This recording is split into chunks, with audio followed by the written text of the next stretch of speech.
Nesse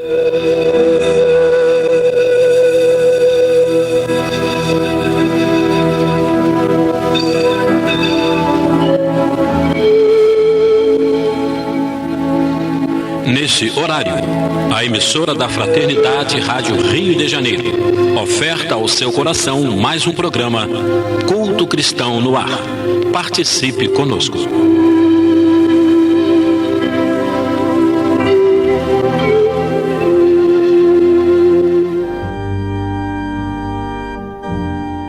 Queridos irmãos, é com grande alegria que aqui estamos, nesse início do mês de abril, um mês importante para o movimento espírita, porque no dia 2 nós estávamos comemorando o aniversário de Chico Xavier, desse grande médium que foi realmente um modelo para todos nós. Se o Livro dos Espíritos diz que Jesus é um modelo e guia, Chico Xavier foi um modelo e guia para muitos espíritas aqui na Terra, como um ser encarnado. E quem possa realmente estar, como sabemos que está, continuando a sua obra agora no mundo espiritual. E também a nossa companheira Laís Batista, que é um modelo para os frequentadores do Centro Espírita de Caminhamos com Humildade, completou também antes de ontem, dia 2, seus 97 anos. Nós estivemos lá na casa dela, ela está lúcida, ainda brincou, ainda riu. Então, também para Laís, nosso abraço fraterno. E também é o mês do aniversário do próprio Espiritismo, dia 18 de abril. Exatamente. Então vamos ao nosso programa e participando do culto de hoje, nossa companheira Eni, eu, esse que vos fala, Lidiane Barreto, e nosso filho João Carlos e sua esposa Jane Chantre. Então vamos iniciar o programa agradecendo a Deus a oportunidade de aqui estar. Vamos também ler o livro Bem-aventurados os Simples, de Valdo Vieira, ditado pelo Espírito de Valérium, a mensagem Imperturbavelmente. A passagem da ambulância, buzinando ruidosamente, o transeunte comenta: "Que pressa!" O menino fala: "Belo carro, não?"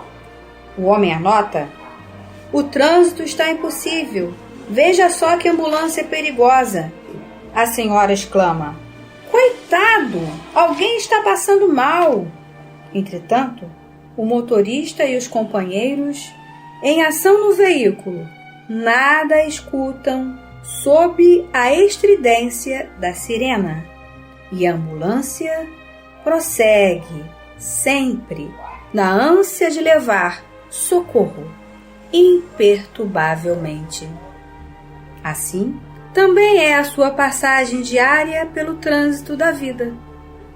Há quem lhe observa os passos, indiferente.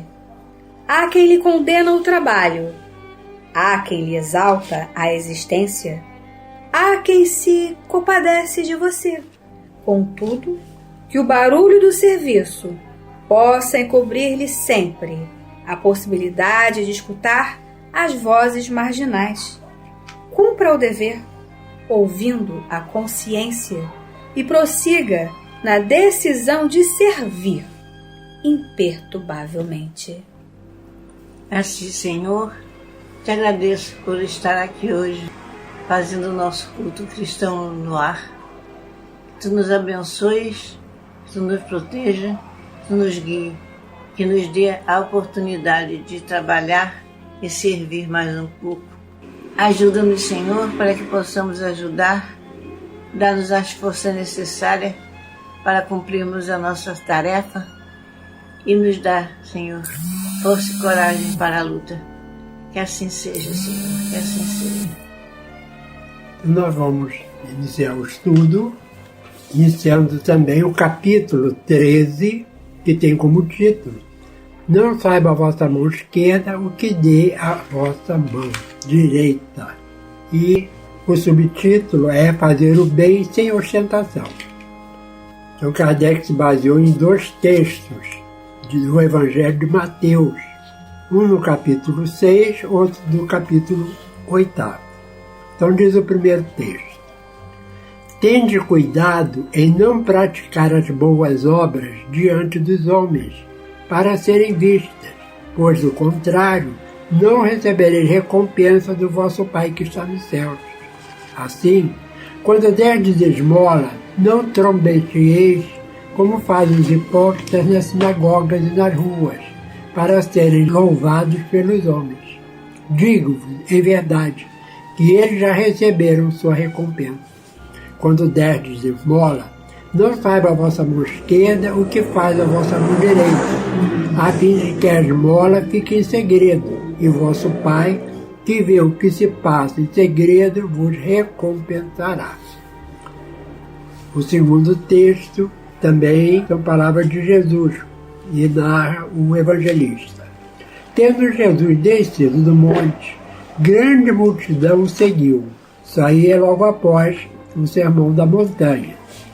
Ao mesmo tempo, um leproso veio ao seu encontro e o adorou, dizendo: Senhor, se quiseres, poderás curar-me. Jesus, estendendo a mão, tocou e disse: Quero, fique curado. No mesmo instante desapareceu a lepra. Disse-lhe então Jesus: abstente de falar disto a quem quer que seja, mas vai mostrar-te ao sacerdote e oferece o dom prescrito por Moisés, a fim de que lhes sirva de provas. Então, no primeiro parágrafo, fala aqui da gente fazer o bem sem ostentação. Por isso que Jesus usou, né, uma coisa bem concreta, que são as mãos, né? Enquanto a mão direita oferece uma dádiva, que a esquerda fique escondida, né? Quer dizer, que a gente não fique trombeteando o bem que fez. Então nós nos lembramos aqui de um fato ocorrido com dois tenores, Plácido e José Carreiras, né? Eles eram tenores, mas havia uma divergência entre eles, e José Carreiras ficou assim muito sentido, né, com o companheiro, o outro cantor, né. Só que em certo momento José Carreiras contraiu um câncer, né, e era um tumor assim um pouco violento, ele precisava de um tratamento rápido, e como ele já vinha há algum tempo sem fazer shows, porque a gente sabe que artistas, cantores ganham por produção, e como ele não podia mais cantar, o dinheiro dele foi escasseando, e o companheiro, né, que não era visto assim com bons olhos pelo José Carreiras, queria ajudar, mas não conseguia, né? Então o que ele fez?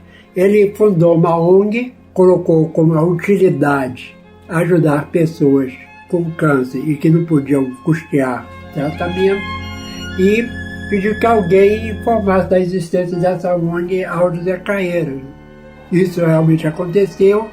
José Carreiras recebeu todo o amparo dessa ONG, e só muito tempo depois é que ele soube que a ONG tinha sido fundada exclusivamente para ajudá-lo inicialmente. Depois ajudou outras pessoas, mas ele foi o motivo, né, da criação da ONG. Então esse fato foi muito interessante e serve realmente de exemplo para todos nós. E também Emmanuel, numa mensagem que está contida no livro Fonte Viva, chamada Autolibertação, diz: faça o bem, não pelo bem de si mesmo, mas por amor ao próprio bem. Tem até uma poesia do Leopoldo Machado que fala isso, né? Que a tia Laís, que você citou agora no começo, que fez aniversário agora, 97 anos, costuma declamar, né? Que façamos o bem, poesia de Leopoldo Machado, que ele fala: façamos o bem por amor ao próprio bem. Só lembrando com relação ao segundo texto, que é quando ele cura um leproso, e ele fala que é para ele não falar para ninguém sobre a cura em si, mas para ele ir mostrar-se aos sacerdotes. Por que isso?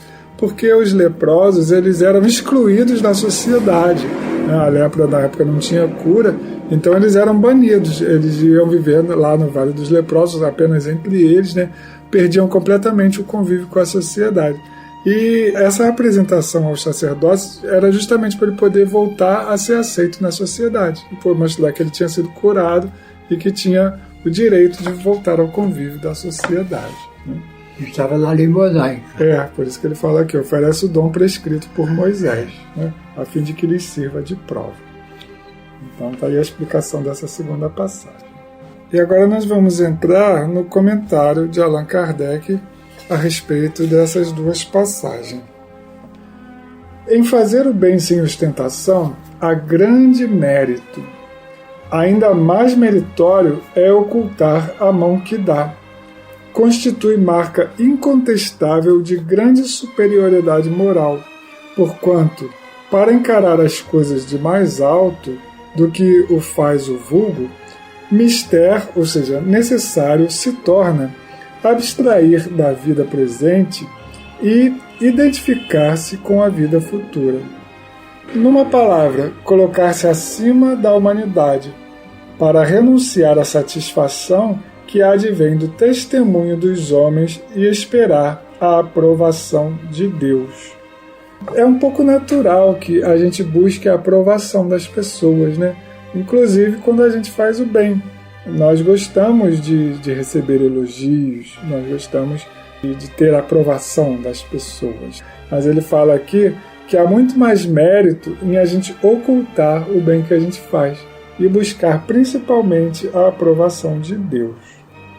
Pois é, nesse sentido a gente também observa que muitas vezes o bem que se faz e se mostra, será que ele não poderia servir de exemplo para que outras pessoas também possam fazer o bem? Em realidade, isso sempre acontece. Eu acho que essa conclusão seja tirada da pessoa nos observar, e não da gente estar pregoando que fez o bem. Agora, quando for necessário a gente, como lição, para abrir o coração de algumas pessoas, a gente falar alguma coisa, mas sem aquele sentido de ostentação, mas de fazer a pessoa entender que ele também pode fazer o bem, creio que também a gente está seguindo o caminho reto. Né? O que a gente não vai fazer é fazer o bem, sair apregoando, fazendo propaganda daquilo que a gente fez. Mas quando necessário tiver que ser dito, é bom. O próprio Chico, né? Ele tinha o trabalho dele e às vezes ele falava, né? Do que ele fazia. Por quê? Para que outras pessoas pudessem copiar. Aí tudo vai à intenção. Né? Aqui no primeiro trecho está dizendo: o Pai, Deus, vê o que se passa em segredo. Então ele sabe qual é a nossa intenção. Se a gente está fazendo essa divulgação do bem para se promover ou para servir de exemplo. Em ambos os casos, para quem está nos olhando e vai buscar nos copiar, vai ser útil. De uma forma ou de outra a gente vai ser útil, mas nossa recompensa vai ser em função da intenção que a gente tem daquele ato. Aí continua dizendo aqui: aquele que prefere o sufrágio dos homens ao de Deus prova que mais fé deposita nestes do que na divindade, e que mais valor dá à vida presente do que à vida futura. Se diz o contrário, procede como se não cresce no que diz. Então aquela pessoa que busca mais a aprovação dos homens do que a de Deus, é porque na verdade ela está tendo mais fé na vida presente do que na vida futura. Muitas vezes a pessoa nem acredita na vida futura. Então continua aqui Kardec ainda falando. Quantos há que só dão na esperança de que quem recebe irá bradar por toda parte o benefício recebido? Quantos os que, de público, dão grandes somas e que, entretanto, as ocultas não dariam uma só moeda? Foi por isso que Jesus declarou: os que fazem o bem ostentosamente já receberam sua recompensa. Com efeito, aquele que procura a sua própria glorificação na terra, pelo bem que pratica, já se pagou a si mesmo. Deus nada mais lhe dará. Só lhe resta receber a punição do seu orgulho. Então a gente observa que realmente tem pessoas que infelizmente agem assim, né? Dá, mas quer que todo mundo saiba que ele deu, né?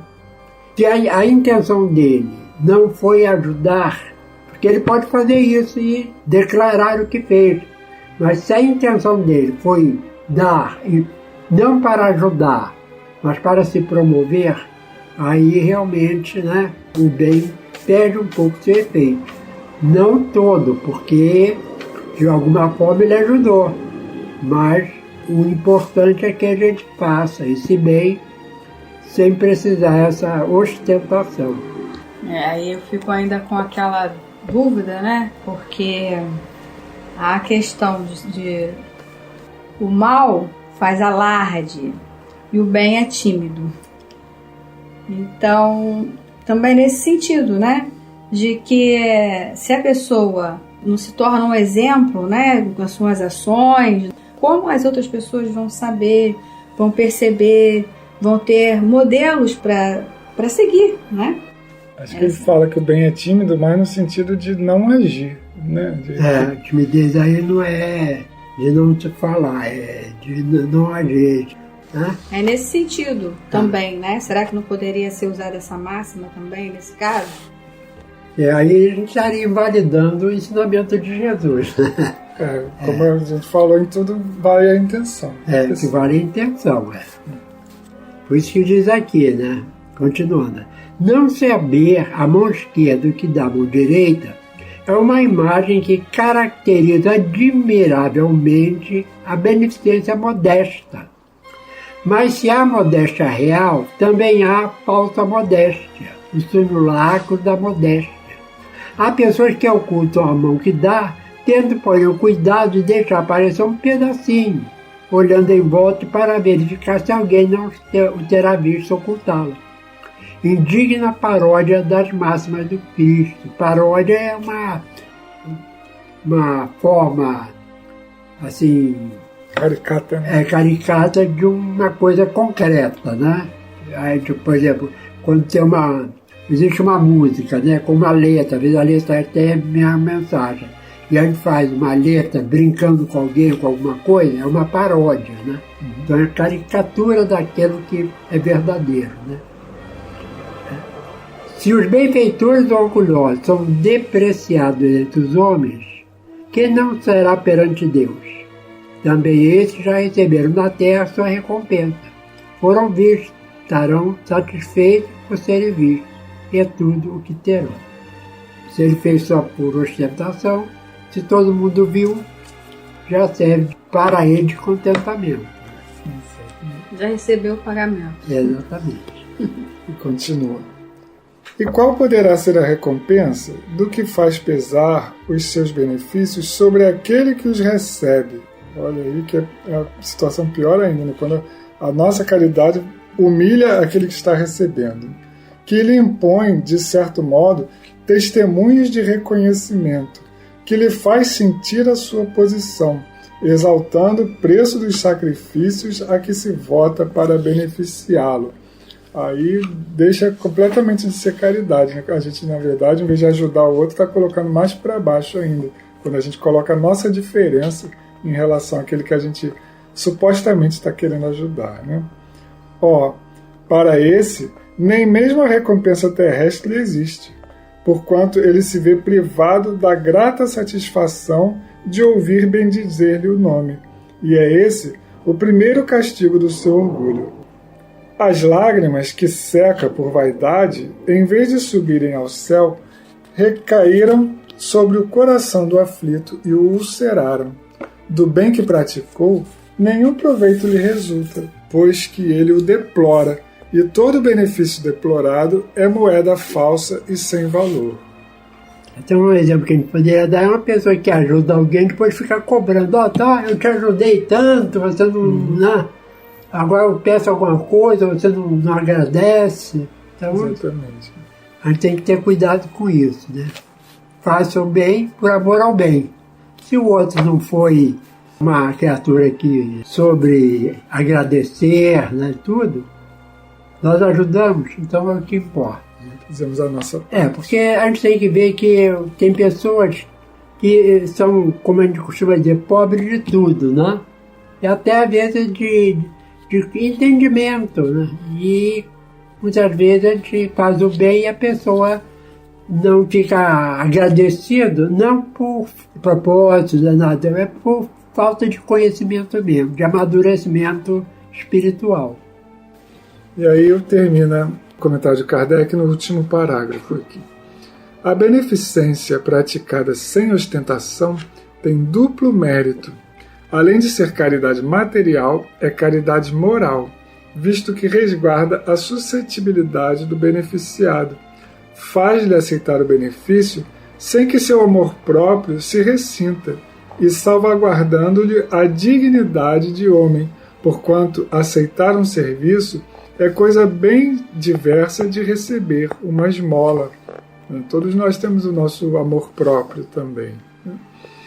Ora, converter em esmola o serviço, pela maneira de prestá-lo, é humilhar o que recebe, e em humilhar a outrem há sempre orgulho e maldade. A verdadeira caridade, ao contrário, é delicada e engenhosa no dissimular o benefício, no evitar até as simples aparências capazes de melindrar, dado que todo atrito moral aumenta o sofrimento que se origina da necessidade. Ela sabe encontrar palavras brandas e afáveis que colocam o beneficiado à vontade em presença do benfeitor, ao passo que a caridade orgulhosa o esmaga. Então, muitas vezes a gente se colocar na posição daquele que está recebendo, buscar diminuir essa distância, né? Pelo nosso traje, quando a gente vai fazer algum trabalho social, né? Evitar a ostentação também no nosso modo de se vestir, de falar, buscar a linguagem daquele que nós estamos nos dirigindo, uma linguagem mais simples, que a pessoa possa entender, né? Tudo isso faz diminuir essa distância social que as pessoas muitas vezes podem enxergar e que vai causar um constrangimento naquele que recebe. E termina dizendo: a verdadeira generosidade adquire toda a sublimidade quando o benfeitor, invertendo os papéis, acha meios de figurar como beneficiado diante daquele a quem presta serviço. Eis o que significam estas palavras: não saiba a vossa mão esquerda o que dá a direita. Na verdade, nós sabemos que quando nós ajudamos, os primeiros ajudados somos nós mesmos. Então, sobre essa passagem, temos também uma poesia do livro Cantigas de Vida, de C.A. Beiral. Ela fala assim: no ensinamento enfocado, Jesus alerta o cristão, que já foi recompensado quem deu com ostentação. Socorrer quase em segredo, assim meu pai procedia, sem fanatismo, sem medo, e nem minha mãe sabia. O que dizer dos que doam em troca de serventia, dos que ajudam e magoam, colorindo a hipocrisia? Essa atitude malsã engana os homens, porém, a caridade cristã semeia o fruto do bem. Plantio facultativo tem colheita obrigatória. Tudo passa pelo crivo da evolução compulsória. No dizer do evangelista, as esmolas que ele dava, os céus em divina lista, uma por uma, anotava.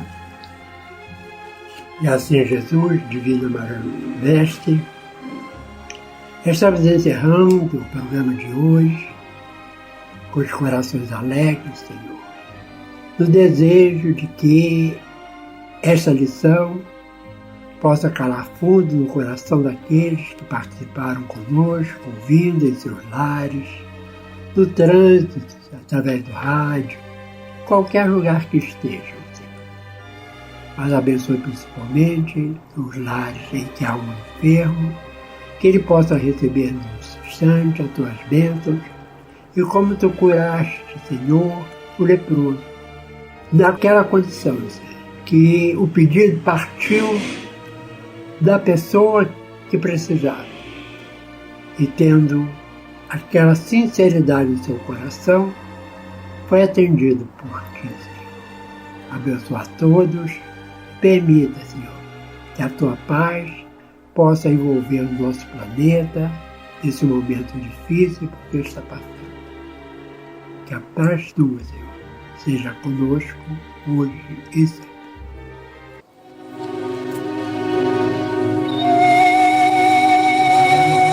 Este foi mais um programa Culto Cristão no Ar, que ofertamos ao seu coração pelas ondas amigas da Rádio Rio de Janeiro. Volte a estar conosco na próxima segunda-feira, nesse mesmo horário.